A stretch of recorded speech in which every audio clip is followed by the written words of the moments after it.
when we talk about family-centered policy, and some of the folks who are on the agriculture committee and other Republicans in Congress who might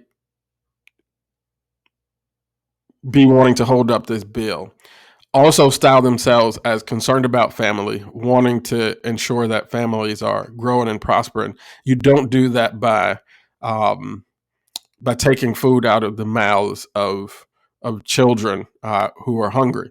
And one of the things that I really think needs to be reshaped in this farm bill discussion is that the sometimes when the foundation is bad, it just makes for a difficult relationship all the way through. And I feel like this is one of those things because the farm bill and the food stamps bill were not always together, right? So the farm bill, I mean, some sort of agriculture supplement has been going out of the United States government since like 1933.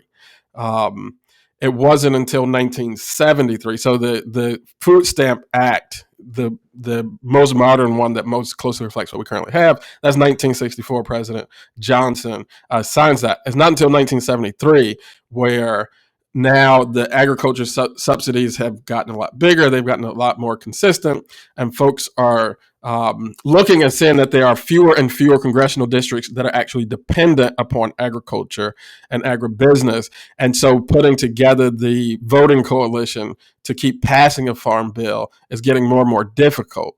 And so the thought comes up in some policy circles that we need to basically create a backdoor subsidy to the food industry that urban Congress folks can get behind.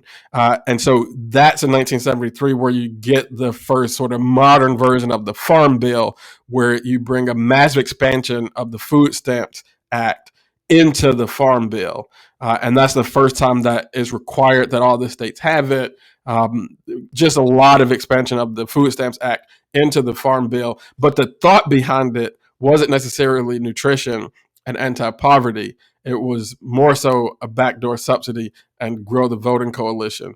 So you really have two by force. I mean, it's kind of like a shotgun marriage. Like you kind of have like two groups of advocates, folks who are really pushing for nutrition, anti-poverty, pro-family, all those types of things, sort of being forced to push with the same legislative vehicle that is used in a lot of ways to supplement a lot of corporate activity. I didn't even talk about the billions of dollars that go to large insurance companies based on the supplemental insurance coverage. There's just a lot of moving pieces here.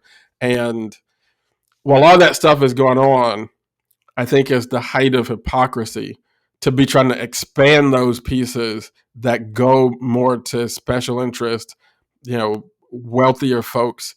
And this is not against farmers. If you're a farmer out there, get yours. But I do think that there's a fair amount of hypocrisy to be expanding that one piece at the same time insisting that the most democratized sort of supplements to farmers that hit more farmers across the board and the SNAP benefits that actually go to help feed hungry folks all over the country. That's hypocritical then to actually be trying to do both of those things in one fell swoop.